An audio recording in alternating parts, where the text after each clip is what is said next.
এখন বছরের শেষ সময়, ছুটির সময়, ক্রিসমাসের ছুটি, নতুন বছরের ছুটি ইত্যাদি কারণে তোমাদের অনেকের স্কুল বন্ধ। তাই মসজিদ এখন সাধারণ সময়ের চেয়ে বেশি লোকারণ্য।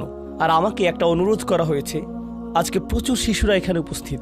আপনি কি এমন একটা খুতবা দিতে পারবেন যেন আমরা তাদেরকে নামাজ পড়তে বলতে পারি? কারণ বাচ্চাগুলো এখন বেশিরভাগ সময় বাসায় কাটাচ্ছে, আর তারা তাদের পিতামাতার কথা শোনে না, নামাজ পড়তে বললেও পড়ে না। আপনি কি কোনোভাবে তাদেরকে নামাজ পড়ার জন্য অনুপ্রাণিত করতে পারবেন? আমি এই খুতবার নাম দিয়েছি বাচ্চাগুলোর সাথে আমাকে কথা বলতে দিন। আর এখানে উপস্থিত বাচ্চাদের আমি যা করতে বলবো, তোমাদের যাদের নামাজ পড়তে কষ্ট হয়, পড়তে ইচ্ছা করে না, আর তোমাদের আম্মুরা বকাঝকা করে এবং বলে ওঠো নামাজ পড়ো, তোমরা এখন ছুটিতে আছো, এখন তো কোনো অজুহাত নেই, যাও মসজিদে যাও, তোমরা তখন অনিচ্ছা সত্ত্বেও উঠো আর মনে মনে বলো আম্মা আপনি একটু থামতে পারবেন, খুবই বিরক্তিকর। এমনকি যখন নামাজে দাঁড়াও আল্লাহু আকবার বলে চোখ এদিক ওদিক ঘোরাতে থাকো, তোমরা এটাই করো। এখন পিতামাতাদের উদ্দেশ্যে কিছু কথা বলছি। যদি আপনার বাচ্চাদের জোর করে নামাজ পড়ান, চাপ প্রয়োগ করে নামাজ পড়ান, বকাঝকা করে নামাজ পড়ান, তখন তারা হয়তো কোনো মতে নামাজ পড়ে, আর তাদের বয়স 13, 14, 15। তাদের নামাজ পড়া দেখে আপনার হয়তো ভালো লাগে, কিন্তু তারা তো নামাজ উপভোগ করে না। আর এই ধর্ম আসলে বাহ্যিক ধার্মিকতা নিয়ে নয়, এই ধর্মের মূল নির্যাস হলো অন্তরের ধার্মিকতা। তাই দৃষ্টিনন্দন কোনো একটি কাজ আমার চোখের সামনে হচ্ছে বলেই যে আমরা আমাদের বাচ্চাদেরকে দিয়ে ভালো কিছু অর্জন করে ফেলেছি তা কিন্তু নয়। এক দৃষ্টিতে এটা ভালো, কিন্তু এটা তো কৃত্রিম, এটা বাহ্যিক, যেন সুন্দর একটা গাছ কিন্তু ভিতরটা ফাঁকা। আর আল্লাহ এই ধর্মের মূলকে এভাবে বর্ণনা করেছেন, আসলুহা সাবিত ওয়া ফারউহা ফিস সামা, যার মূল সুদৃঢ়ভাবে স্থাপিত আর শাখা প্রশাখা আকাশ পানে বিস্তৃত। যখন কোনো মানুষ নামাজ নিয়ে অলসতা করে, আমি 3-4 বছরের বাচ্চা সম্পর্কে কথা বলছি না, এবং আমি 6 বছরের কাউকে নিয়েও কথা বলছি না। আমি এমন বাচ্চাদের নিয়ে কথা বলছি যারা এখন বুদ্ধিসম্পন্ন, বাবা পুত্র বা কন্যা মিলে একই লেভেলের ভিডিও গেম খেলতে পারে, তারা একই ধরনের টিভি শো দেখতে পারে, তারা এমন একটি লেভেলে পৌঁছে গেছে যে তারা এখন উচ্চ স্তরের বিষয়গুলো হৃদয়ঙ্গম করতে পারে। আপনার যেসব বিষয়ে আগ্রহ আছে তার কিছু কিছুতে তাদেরও আগ্রহ আছে। টিভিতে আপনি যদি কোনো খেলা দেখেন, তারাও আপনার সাথে দেখে। কিছু কিছু বিষয়ে তারা বুদ্ধিগত দিক থেকে আপনার সমপর্যায়ের। অবশ্যই তারা শিশু, তাদের ব্রেইন এখনো পুরোপুরি পূর্ণতা পায়নি, এখনো কম ক্ষমতা সম্পন্ন, কিন্তু কিছু পর্যায়ে তারা ইতিমধ্যে বুদ্ধিমান সত্তা হয়ে গেছে এবং এখন তারা নিজস্ব সিদ্ধান্ত নেওয়ার ক্ষমতা প্রদর্শন করছে। তারা নিজের জন্য চিন্তা করতে পারে এবং বুদ্ধিমান প্রশ্ন করতে পারে। অতএব নবীন কিশোর কিশোরীরা, তোমরা যারা শ্রোতাদের মধ্যে বসে আছো, তোমাদের শিশু হিসেবে সম্বোধন করছি না, আমি তোমাদের কিশোর কিশোরী হিসেবে সম্বোধন করছি। মনে করো তোমাদের বাবা তোমাদের সাথে কথা বলছে, বা তোমাদের মা তোমাদের সাথে এই খুতবায় কথা বলছে। আমি ধরে নিচ্ছি যে আমি আমার নিজের সন্তানদের সাথে কথা বলছি এই খুতবায়। আমি মিম্বারে না, আমি বাসায় বসে আমার বাচ্চার সাথে কথা বলছি। তখন আমি কিভাবে তাদেরকে নামাজ পড়তে বলবো? প্রথম যে বিষয়টা বলে আমি কথা শুরু করতে যাচ্ছি তা হলো, প্রিয় সন্তান, এমন একটি সময় ছিল যখন আমি তোমার কথা জানতাম না, তোমার সাথে আমার কোনো সম্পর্ক ছিল না, তোমার কোনো অস্তিত্ব ছিল না, আমি তোমার ব্যাপারে কোনো পরোয়া করতাম না, তোমার কথা কখনো চিন্তা করতাম না, তুমি আমার নিকট কিছুই ছিলে না। লাম ইয়াকুন শাইআম মাযকুরা। কোরআন বলছে মানুষের জীবনে এমন একটা সময় ছিল যখন কেউ তাকে স্মরণ করতো না, একেবারেই না। আমি তোমাকে একটুও ভালোবাসিনি, কারণ তুমি আমার নিকট জিরো ছিলে, কিছুই না। কিন্তু হঠাৎ করে আমার জীবনে তোমার আগমন ঘটলো। এমনকি যখন আমি জানতে পারলাম যে তোমার মা তোমার জন্ম দিবে, যখন সে তার পেটের মধ্যে তোমাকে বহন করে চলছিল, এমনকি তোমার মাও ভাবতো কেমন হবে আমার সন্তানটা, কিন্তু আমার কোনো ধারণাই ছিল না, আমার কাছে কোনো তথ্য ছিল না।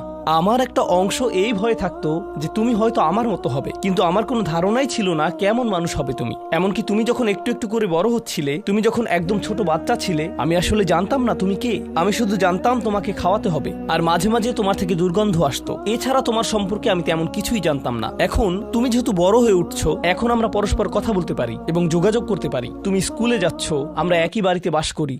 আমি শুধু তোমাকে জানাতে চাচ্ছি, আমাদের মধ্যে এই সম্পর্কটি সবসময় বর্তমান ছিল না। আমি তোমাকে আরো জানতে চাই, এই সম্পর্কটি সবসময় বর্তমান থাকবেও না। খুবই অল্প কিছু সময়ের জন্য আমরা দুজন একত্রে থাকবো, আর অল্প কিছু দিনের মধ্যেই তুমি পুরোপুরি বড় হয়ে যাবে, তুমি যুবক হওয়ার পথে। এটা খুব দূরের জিনিস না। বস্তুত তোমার বাচ্চাকাল থেকে এখন পর্যন্ত সময়টাকে আমার কাছে 1 মাসের মতো মনে হয়। চোখের পলকে তুমি এখনকার তুমি হয়ে গেছো। কিছু বুঝে উঠতে উঠতেই তুমি বড় হয়ে যাবে। একদিন ইউনিভার্সিটিতে যাবে, চাকরি করবে, বিয়ে করবে, এর সব কিছুই ঘটবে ইনশাআল্লাহ, যদি আল্লাহ ইচ্ছে করেন। যখন ওই ব্যাপারগুলো ঘটবে, তখন আমাদের সম্পর্কটা আর আজকের মতো থাকবে না। বাড়িতে এসে তুমি আমার কাছে ছুটে আসবে না, তুমি আমার সাথে সময় কাটাবে না। তোমার নিজের চাকরি থাকবে, পরিবার থাকবে, স্ত্রী থাকবে বা স্বামী থাকবে, তোমার তখন নিজের জীবন থাকবে। সুতরাং আমাদের হাতে একত্রে যে সময়টুকু আছে তা খুবই সীমিত। এমনকি এই সময়টুকুতেও তোমার স্কুল আছে, আমার চাকরি আছে, আমাকে বাজার করতে হয়। আমাদের হাতে হয়তো দৈনিক 20 মিনিট সময় থাকে সত্যিকারের কথা বলার। আমাদের একসাথে অতিশয় সংক্ষিপ্ত কিছু সময় থাকে। তুমি যখন বড় হয়ে যাবে তখন আমার সম্পর্কে তুমি শুধু আমাদের একত্রে কাটানো ওই গুটিকত মুহূর্তগুলোর কথাই স্মরণ রাখবে, কারণ আমাদের কাছে একত্রে কাটানোর মতো 24 ঘন্টা নেই, আমাদের নেই। তো মোট কথা, প্রথম যে জিনিসটি আমি তোমাকে জানাতে চাই তা হলো, আমি তোমাকে কোনো মতে চিনি। আমি জানি আমরা একত্রে বাস করি, কিন্তু আমি সত্যিই তোমার সম্পর্কে খুবই অল্প জানি। কেন জানো? কারণ কোনো মানুষ অন্য কোনো মানুষকে সত্যিকার অর্থে চিনে না। তুমি যা যা চিন্তা করো তার সবটা তো আমাকে বলো না, আর আমিও নিজের চিন্তার সবকিছু তোমাকে জানাই না। কিন্তু এমন এক সত্তা আছেন যিনি তোমাকে চিনতেন, এমনকি যখন তুমি আমার নিকট কিছুই ছিলে না তখনও। এমন এক সত্তা আছেন যিনি তোমাকে তখনও ভালোবাসতেন যখন সৃষ্টি জগতের কেউই তোমাকে ভালোবাসতো না, এই জগতের কেউই তোমাকে স্নেহ করতো না। এমন এক সত্তা আছেন যার সাথে তোমার সম্পর্কটা আগামীতেও থাকবে, যদিও তোমার আমার সম্পর্ক আগামীতে পরিবর্তিত হতে যাচ্ছে। ছোটবেলায় আমার বাবার সাথে আমার এক ধরনের সম্পর্ক ছিল, কলেজে পড়ার সময় তার সাথে সম্পর্কটা অন্য ধরনের ছিল, আর এখন তার সাথে আমার সম্পর্কটা সম্পূর্ণ ভিন্ন রকম।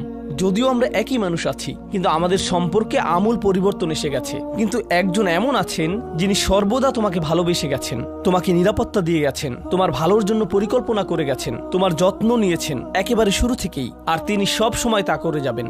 আর সেই সত্তা আমি নই, আমি তোমার জীবনের একটা পর্ব মাত্র। এটা সুন্দর একটা পর্ব যা আল্লাহ তোমাকে আমাকে একত্রে দান করেছেন, কিন্তু এটা কোনো স্থায়ী পর্ব নয়। এটা ছিল প্রথম ব্যাপার যা আমি তোমাকে জানাতে চেয়েছি। দ্বিতীয় যে বিষয়টি আমি তোমাকে জানাতে চাই তা হলো, আমি যখন তোমাকে নামাজ পড়তে বলি বা কোনো কিছু করতে বলি, তোমার তখন মনে হয় আমি তোমাকে নিয়ন্ত্রণ করছি, তোমার উপর বসগিরি দেখাচ্ছি, তোমাকে কেবল এটা ওটা করতে বলি।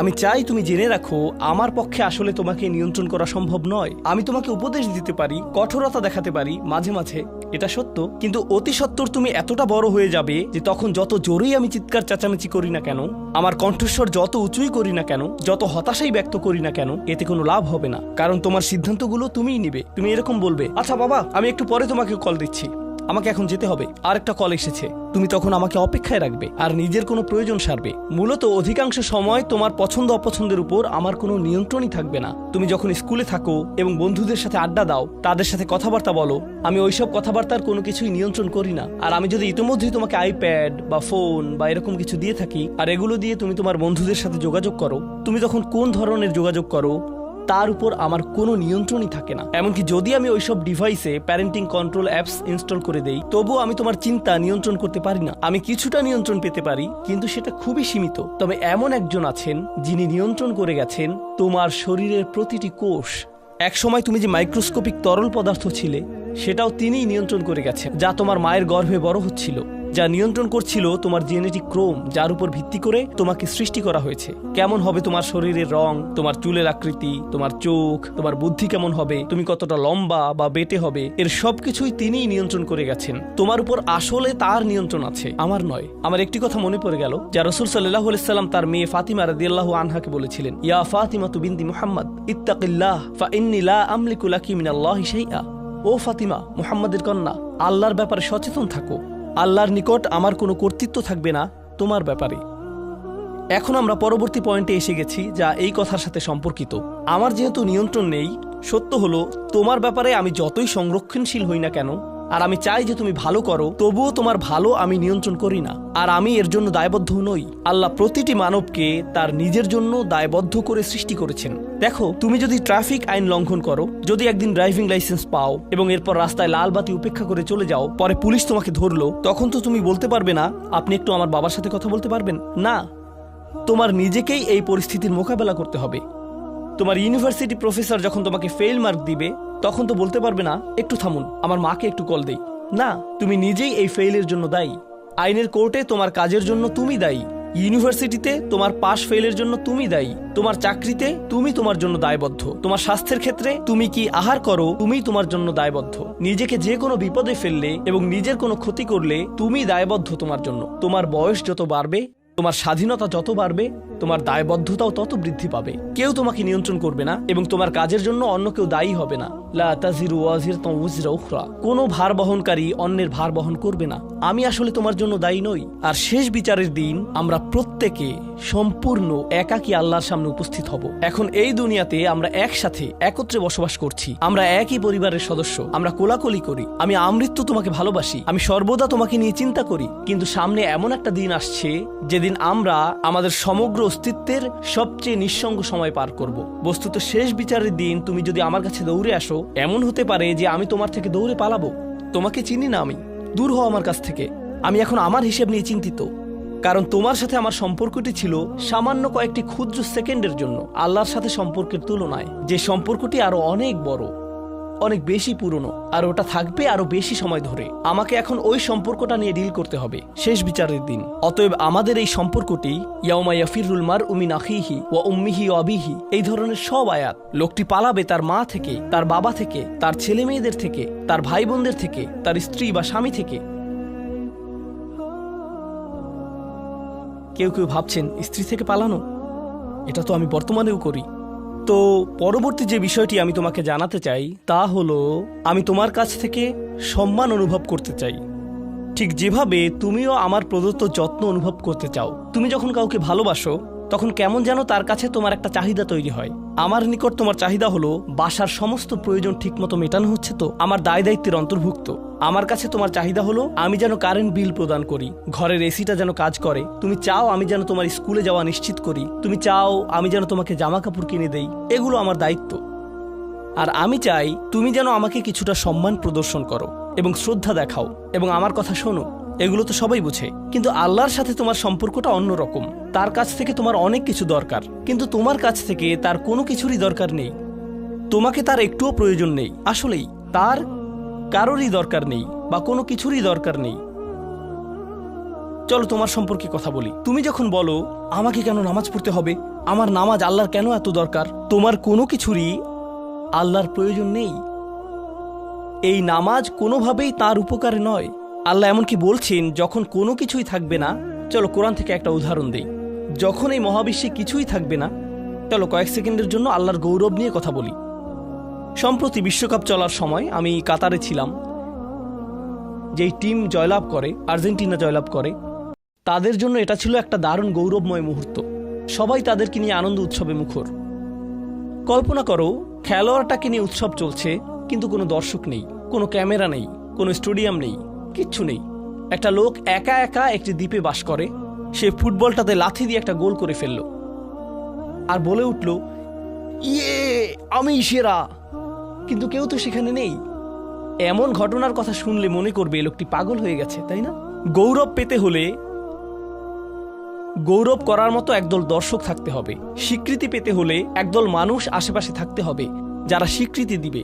প্রশংসা পেতে হলে, কদর পেতে হলে নিজে নিজে তো আর প্রশংসা পেতে পারো না। এমন কেউ থাকতে হবে যে তোমার জন্য এই প্রশংসাটা করবে। কিন্তু আল্লাহ বলেন, কুল্লু মান আলাইহা ফান ওয়া ইয়াবকা ওয়াজহু রাব্বিকা যুল জালালি ওয়াল ইকরাম। তিনি বলেন সব কিছুই ধ্বংস হয়ে যাবে এই ধরাপৃষ্ঠের, তথাপি তোমার রবের চেহারা থেকে যাবে। আল্লাহই একমাত্র সত্তা, যিনি তখনও মহিয়ান এবং গরিয়ান। এমনকি যখন তার প্রশংসা এবং গৌরব বর্ণনা করার কেউ থাকবে না, অন্য যে কারো ক্ষেত্রে কাউকে না কাউকে এটা করে দিতে হয়। তাই আল্লাহর প্রয়োজন নেই আমার নামাজের, আমার হালাল মুরগি খাওয়া আল্লাহর প্রয়োজন নেই, আমার মন্দ বলা থেকে বিরত থাকাও আল্লাহর প্রয়োজন নেই। তাই নিজের মাথা থেকে এই চিন্তা দূর করে দাও যে নামাজ পড়ার মাধ্যমে তুমি কোনোভাবে অন্য কারো উপকার করছো। আল্লাহ এমনকি বলছেন, ইয়ামুন্নুনা আলাইকা আন আসলামু, তারা মনে করে তারা ইসলাম গ্রহণ করে তোমাকে ধন্য করেছে। লা তামুন্নু আলাইয়া ইসলামাকুম, আমাকে বলতে এসো না যে তোমার ইসলামের মাধ্যমে তুমি কোনোভাবে আমার উপকার করেছো। বালিল্লাহু ইয়ামুন্নু আলাইকুম, বরং আল্লাহই তোমাদের প্রতি অনুগ্রহ করেছেন। এখন পরবর্তী বিষয়, আচ্ছা কেউ একজন নামাজ পড়ে না কেন? আমি তোমার সম্পর্কে বলছি না, আমার প্রিয় ছেলে বা প্রিয় মেয়ে। শুধু প্রশ্নটি নিয়ে চিন্তা করো যে মানুষ কেন নামাজ পড়ে না। এর অনেকগুলো উত্তর থাকতে পারে, আর এই প্রশ্নের উত্তর আল্লাহর কাছেও আছে। উত্তরটা খুবই ভয়ঙ্কর। এই উত্তরটি আমি খুতবার শুরুতে পড়েছি। তিনি বলেন, ফালা সাদ্দাকা ওয়ালা সাল্লা ওয়ালাকিন কাযযাবা ওয়া তাওয়াল্লা। সে আসলে সত্য গ্রহণ করেনি এবং সে নামাজও পড়েনি। তিনি কাফির সম্পর্কে বলছিলেন। তিনি দুইটা জিনিস বলেছেন, এই লোকটি সত্য গ্রহণ করেনি এবং নামাজও পড়েনি। কথাটা ভাবনার উদ্রেক করে। যদি বলা হয় সে সত্য গ্রহণ করেনি, আমার আশা হলো তিনি বলবেন লা সদ্দাকা ওয়ালা আমানা, কিন্তু তিনি বলছেন লা সল্লা। এর মানে হলো আল্লাহর সত্য গ্রহণ করার ব্যাপারে তোমার অন্তরে কিছু একটা মিসিং আছে। না না না, বাচ্চাটা বলে আমি আল্লাহকে বিশ্বাস করি, আমি মুসলিম। হ্যাঁ, তুমি এখানে মুসলিম, তোমার মাথায়, কিন্তু এই সত্য তো শুধু তোমার মাথার জন্য না, এই সত্য তোমার অন্তরের জন্য। তুমি এখনো অনুভব করছো না যে ব্যাপারটা কেমন সিরিয়াস, তুমি এখনো উপলব্ধি করছো না যে এটা কি। মাঝে মাঝে কোনো বিষয় তুমি জানো হয়তো, কিন্তু এই নিয়ে চিন্তা করা থেকে পালিয়ে বেড়াও। এটা সত্য, তুমি জানো বিষয়টা কিন্তু চিন্তা করতে চাও না। আর তাই এটা যেহেতু মিসিং, ঠিক এই কারণে আমি সহজেই নামাজের কথা ভুলে যাই কখনো কখনো, এবং তুমিও ভুলে যাও কখনো কখনো। এমনটা ঘটে কারণ আমাদের অন্তর কিছুটা বিভ্রান্ত হয়ে পড়ে। দিনের এই সত্যতা, আল্লাহকে সেই সত্যটা, সেই অকাট্য সত্যটা আমাদের মস্তিষ্কের পেছনের কোনো একটা সেলফে গিয়ে পড়ে থাকে। আমরা অন্য কিছুতে ব্যস্ত হয়ে পড়ি এবং এই নিয়ে আর চিন্তা করি না। আল্লাহ এটাই বলেছেন। সুতরাং তোমার নামাজ পড়া আল্লাহর প্রয়োজন নেই।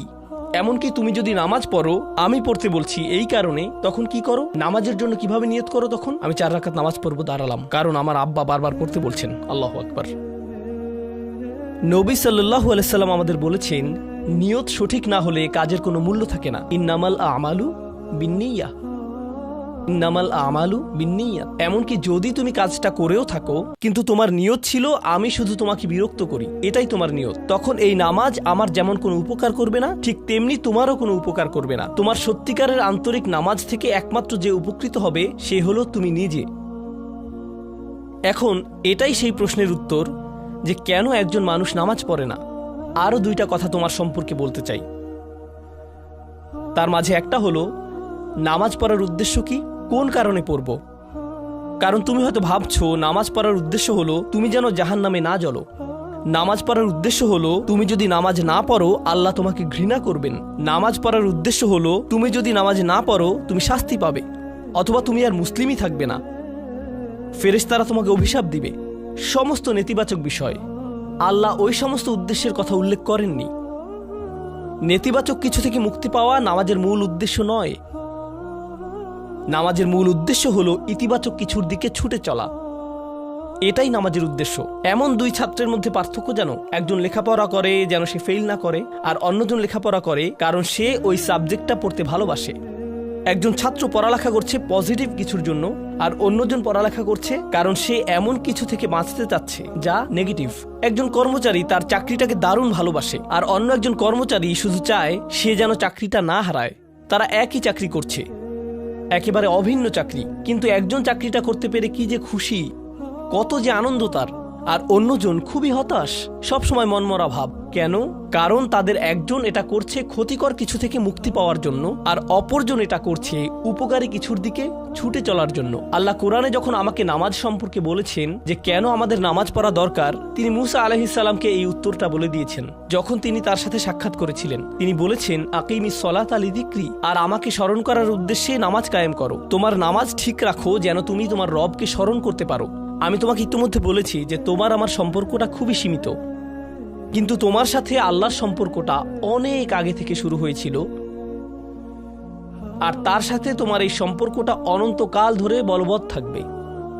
তাই সেই সম্পর্কটির কথা স্মরণে আনা আবশ্যক, কারণ ভালো যত কিছু তোমার কাছে আসে তা আসে ওই সম্পর্কটা থেকেই।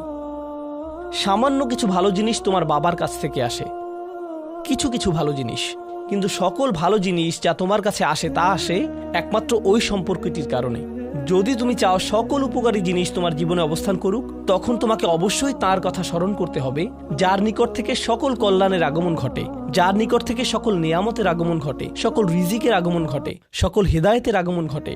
আর তাই আল্লাহ বলছেন সর্বোত্তম যে উপায়ে তুমি এটা করবে তা হলো নামাজের মাধ্যমে তুমি আমাকে স্মরণ করবে। এজন্যই তোমার নামাজ পড়া দরকার। আচ্ছা, পরিশেষে এজন্যই তোমার এটা করা উচিত, কিন্তু তুমি এটা করছো বলেই সঠিক নিয়ত সহকারে। আল্লাহ বলছেন কেবল এখানেই শেষ নয়, এর কিছু উপকারিতাও আছে। কিছু ভালো জিনিস তোমার পথে আসবে যখন তুমি সত্যি সত্যি আল্লাহকে স্মরণ করবে। যখন তুমি আল্লাহকে স্মরণ করবে যেভাবে তিনি চান সেভাবে, আর যে উপায়ে তিনি চান তা হলো এই নামাজগুলোর মাধ্যমে। তুমি যদি এটা করতে পারো, আল্লাহ বলছেন ইন্না সলাতা তানহা আনিল ফাহশা ওয়াল মুনকার। এমনকি এই আয়াতেও ওয়ালা যিকরুল্লাহি আকবার, তিনি বলছেন নামাজের মধ্যে এই উপকারটি আছে যে এটা তোমাকে অশ্লীলতায় পড়ে যাওয়া থেকে রক্ষা করবে। কারণ অশ্লীলতা তোমার চারপাশে বিরাজমান, আর আমি প্রিয় পুত্র তোমাকে এটার সম্মুখীন হওয়া থেকে রক্ষা করতে পারবো না। অশ্লীলতা তোমার ফোনে, অশ্লীলতা তোমার স্কুলে, অশ্লীলতা তোমার বন্ধুদের মাঝে, অশ্লীলতা ঈদের অনুষ্ঠানে, যখন কোনো কর্নারে গিয়ে বন্ধুদের সাথে আড্ডা দাও, অশ্লীলতার উপস্থিতি তুমি সর্বত্র দেখতে পাবে। প্রতিবার যখনই তুমি অশ্লীলতার দিকে এগিয়ে যাবে, তোমার অন্তর ক্ষতিগ্রস্ত হয়ে পড়বে। আর আল্লাহ বলছেন যদি তুমি এই নামাজগুলো আদায়ে যত্নবান হও, এগুলো তোমাকে অশ্লীলতার করাল গ্রাস থেকে রক্ষা করবে। একবার যদি তুমি অশ্লীলতায় ডুবে যাও, তখন তুমি হয়ে পড়বে যেমন তুমি যদি দূষিত বাতাসে নিঃশ্বাস নাও, প্রথম প্রথম তোমার কাশি আসবে, কিন্তু যদি এতে বেশিক্ষণ অবস্থান করো, একসময় এতে তুমি অভ্যস্ত হয়ে পড়বে। অশ্লীলতাও ঠিক এরকম, এতে আকণ্ঠ নিমজ্জিত থাকলে একসময় এটাকে আর বড় অপরাধ বলে মনে হবে না, নিজেকে এর থেকে রক্ষা করার কোনো গরজ অনুভব করবে না আর, কারণ তোমার প্রতিরোধ ব্যবস্থা দূষিত হয়ে গেছে। এরপর তুমি এমনকি আরো বিষাক্ত আচরণের জন্য প্রস্তুত হয়ে যাবে, এমনকি আরো জঘন্য বিষয় ওয়াল মুনকার, এমনকি আরো ঘৃণ্য কাজও তোমার দ্বারা সম্পন্ন হয়ে যেতে পারে। অধপতনের অতল গহ্বরে হারিয়ে যাওয়া থেকে এই নামাজগুলো তোমাকে রক্ষা করবে। এই জন্যই তোমার নামাজ পড়া দরকার, এই সমস্ত কারণেই তোমার নামাজ পড়া প্রয়োজন। আমি বলেছি এই জন্য না, এই সমগ্র ভ্রমণের শেষে সিদ্ধান্তটা সম্পূর্ণরূপে তোমার। কারণ আল্লাহ হয়তো আগামীকালই আমাকে নিয়ে যেতে পারেন, আল্লাহ হয়তো আমাকে 1 বছরের মধ্যেই নিয়ে যেতে পারেন। তোমার এবং আমার মাঝে যে এই সম্পর্কটা বর্তমানে আছে, এমনকি যদি আমরা 100 বছরও বাঁচি, আমরা এর চেয়ে বেশি বাঁচতে পারবো না। একটা সময় আছে যখন এর সমাপ্তি ঘটবে, কিন্তু ওই সম্পর্কটি, তুমি যদি সত্যিই ওই সম্পর্কটি সম্মান করতে চাও, নামাজ পড়ো। তোমার প্রতি এটাই আমার উপদেশ। এখন আমি পিতামাতার উদ্দেশ্যে কথা বলবো। এটা হবে ছোট্ট একটা রিমাইন্ডার আমার জন্য এবং আমাদের সবার জন্য, আমাদের পিতামাতাদের জন্য। সন্তানাদি আল্লাহ প্রদত্ত একটা নিয়ামত, তাদেরকে এজন্য দেওয়া হয়নি যেন আমরা তাদের নিয়ন্ত্রণ করতে পারি। যত বেশি আমরা তাদেরকে নিয়ন্ত্রণ করতে চাইব, তত বেশি হতাশ হব সকল অবস্থাতেই। আমি দেখেছি এমনটা, বিশেষ করে যে পরিবারগুলো তাদের সন্তানদের দ্বীনের সুরক্ষা করতে চায়, তারা যত বেশি সন্তানদের উপর জোর করে দ্বীন চাপিয়ে দিতে চায়, তত বেশি ওই ছেলেমেয়েগুলো অদ্ভুত সব উপায়ে বিদ্রোহ প্রকাশ করে। কারণ যে বিষয়টা আল্লাহ চান আপনি তাদেরকে প্রদান করুন, আপনার ছেলে মেয়েদের কাছে আপনার যে সুযোগ আছে সেটা তাদেরকে আপনার আদেশ নিষেধ মানতে বাধ্য করার জন্য নয়। সুযোগটা এই জন্য দেয়া হয়েছে যেন আপনি তাদেরকে এমন সব বিষয়ে চিন্তা করাতে পারেন যা শুধু আপনার পক্ষেই চিন্তা করানো সম্ভব, তাদেরকে এমন সব বিষয়ে পছন্দ করাতে পারেন যা শুধু আপনার পক্ষেই পছন্দ করানো সম্ভব। আপনার বাচ্চাটা বাস্কেটবল পছন্দ করে কারণ সে আপনাকে বাস্কেটবল খেলতে দেখেছে, সে প্লে স্টেশন পছন্দ করে কারণ সে তার বাবাকে প্লে স্টেশনে খেলতে দেখেছে। এভাবে আপনি বাচ্চাটার অন্তরে কোনো কিছুর জন্য ভালোবাসা তৈরি করে দিতে পারেন, কারণ আপনি যেরকম, আপনার পক্ষে এটা করা সম্ভব। আর যখন বাচ্চাদেরকে বলতে থাকেন তোমার হোমওয়ার্ক করো, তোমার হোমওয়ার্ক করো, আপনার সন্তানের বয়স যখন 40 হবে, সে তখন বলবে না আমি হোমওয়ার্ক ভালোবাসি, কিন্তু 40 বছর বয়সেও সে বলবে আমি বাস্কেটবল ভালোবাসি, আমার বাবা সবসময় বাস্কেটবল খেলতেন। আপনি যা ভালোবাসেন তা ট্রান্সফার হয়ে তার কাছে চলে যায়, আর যা করতে বলেন তা প্রত্যাখ্যাত হয়ে যায়। এমনটি আপনার ক্ষেত্রেও ঘটেছিল। আপনার ছেলে মেয়েদের কথা ভুলে যান, আপনার নিজের বাস্তবতাও এটাই। আপনার বাবার কিছু কিছু জিনিস যে আপনি এখনো পছন্দ করেন তা ভালোবাসার মাধ্যমে আপনার নিকট ট্রান্সফার হয়েছিল, আর আপনার বাবার ওই ব্যাপারগুলো আপনি অপছন্দ করতেন যা তিনি জোর করে আপনাকে গেলাতে চেয়েছিলেন। এখানে উপবিষ্ট প্রত্যেকের বাস্তবতা এটাই, শুধু সেগুলোই গ্রহণ করেছি যেগুলো ভালোবাসার মাধ্যমে হস্তান্তরিত হয়েছিল। ঠিক এই ইশারাটাই আমাদের পিতামাতাদেরকে দেয়া হয়েছে সূরাতুল ইসরার এই আয়াতে, রব্বির হামহুমা কামা রব্বায়ানি সগীরা। রব্বায়ানি মানে যখন তারবিয়া ব্যবহার করা হয় একটি চারা গাছ বড় করার জন্য, আপনাকে চারা গাছটির যত্ন নিতে হবে, এর সযত্নে প্রতিপালন করতে হবে। গাছটির প্রতি চিৎকার চেঁচামেচি করলে তো হবে না, তাড়াতাড়ি বড় হও, তাড়াতাড়ি লম্বা হও। আপনার একে সময় প্রদান করতে হবে। অনেক সময় পোকামাকড় এসে এর পাতাগুলো খেয়ে ফেলতে চাইবে, আপনাকে তখন পোকামাকড় সরিয়ে দিতে হবে। কখনো কখনো একটু কঠোর আচরণ করতে হবে, শুধু অতটুকুই যেন পোকামাকড়গুলো দূর হয়ে যায়। এরপর আবারও এতে পানি দিতে হবে। আমাদের বাচ্চাদের সাথে আমাদের উদাহরণটা ঠিক এমনই। ঠিক এ কারণেই আমরা আমাদের মাতা পিতার জন্য এই দোয়াটা করি। আমি দোয়া করছি আল্লাহ যেন আমাদের সন্তানদেরকে হেদায়েত দান করেন, যা শুধু তার পক্ষেই দেওয়া সম্ভব। দোয়া করছি আল্লাহ তাদের অন্তরে ইস্তিকামা প্রদান করুন, যেন তারা তাদের জীবনে সঠিক সিদ্ধান্ত নিতে পারে। আরও দোয়া করছি আল্লাহ তাদেরকে ইব্রাহিম আলাইহিস সালামের দোয়ার মতো করুন, যা তিনি আমাদের সবার জন্য করেছিলেন। রব্বি জাআলনি মুকিমাস সলাতি ওয়া মিন যুররিয়াতি, হে আমার রব, আমাকে সালাত কায়েমকারী বানান এবং আমার বংশধরদের মধ্য থেকেও। আল্লাহ তাআলা এখানে উপস্থিত পিতামাতাদেরকে, আমাকে সহ সবাইকে এমন দৃষ্টান্তে পরিণত করুন যে আল্লাহকে ভালোবাসে এবং যে নামাজকে ভালোবাসে, যেন আমাদের ছেলেমেয়েরা নামাজের প্রেমে পড়ে যায় আমরা যেভাবে নামাজকে ভালোবাসি তা দেখে। বারাকাল্লাহু লি ওয়া লাকুম ফিল কুরআনিল হাকিম ওয়া নাফা'নি ওয়া ইয়্যাকুম বিল আয়াতি ওয়াজ যিকরিল হাকিম।